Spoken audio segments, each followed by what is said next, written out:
the second half started or what? Awesome. Too bad you guys gotta put up with me first. I'll give you guys a quick brief history on myself. A few years ago I had the opportunity to work with a sideshow, or a freak show. This is a show that's full of all kinds of interesting acts where folks would walk on glass, swallow swords, eat glass, lay on ogles. I had a friend of mine named Benjamin who would take a 4-inch long nail, among other objects, and hammer them into his face, into his nose. It was the most disgusting thing I think I've ever seen in my life. I worked with these people. I'm glad to say it didn't affect me much. Okay, so it affected me a little bit. And I'll take you all on a bit of a history lesson on a subject I find most people don't learn very much about. That subject is the art of fire eating. Now the concept of resistance to flame is one as old as history itself. Even in the ancient Greek tragedy Medea, references are made to holding a bar of red-hot iron in one's hand to prevent innocence or sincerity.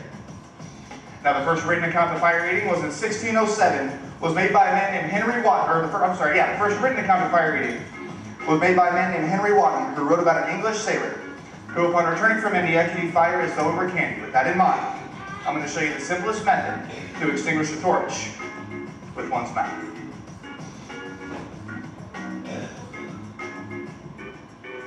Thank you so much. It actually looks way cooler. It looks a little something like this.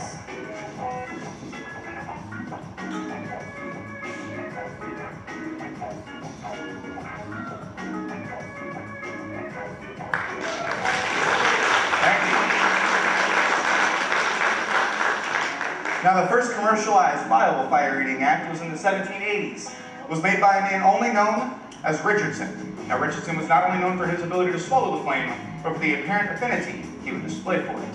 In fact, it was said that his teeth and his gums were so calloused that he could hold a burning torch between them, just like so. Of course, when he did it, his audiences were friggin' nuts. It was awesome.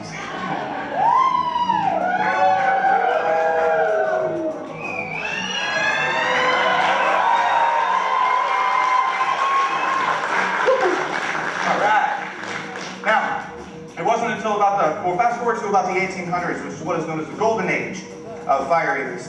With names like Yamadeva and Ching-Ling Fu, one man called himself Xavier Chopping the Fire King, sort of shifted the focus from the tolerance of the heat and the flame, and instead moved it towards the skill and artistry with which one manipulated it.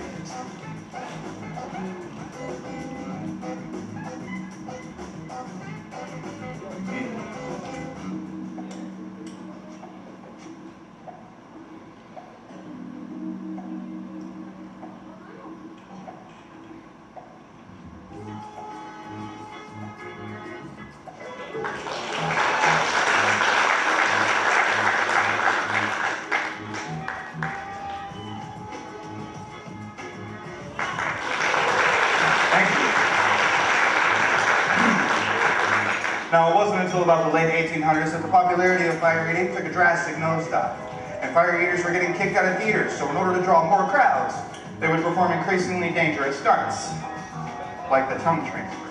Get your cameras ready, this one's cool.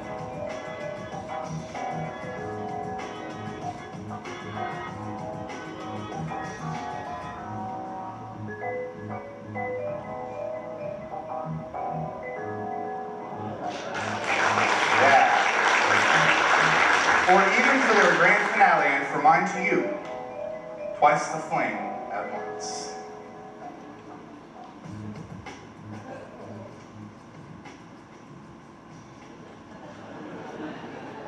You never know.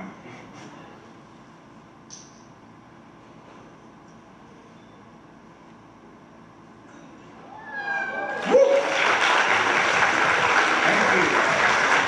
Thank you very much. All right. Now, parents, this is what happens when you tell your kids that they can do whatever they want to when they grow up, as long as they set their mind to it, you'll be behind them 100%. I'm just saying, tell them to specify doctors, teachers, lawyers, because if you don't, you could wind up with them. Folks, my name is Ziggy. Thank you so much for encouraging my behavior today. We will see you after the show. Enjoy the second half of the magic. of tailoring.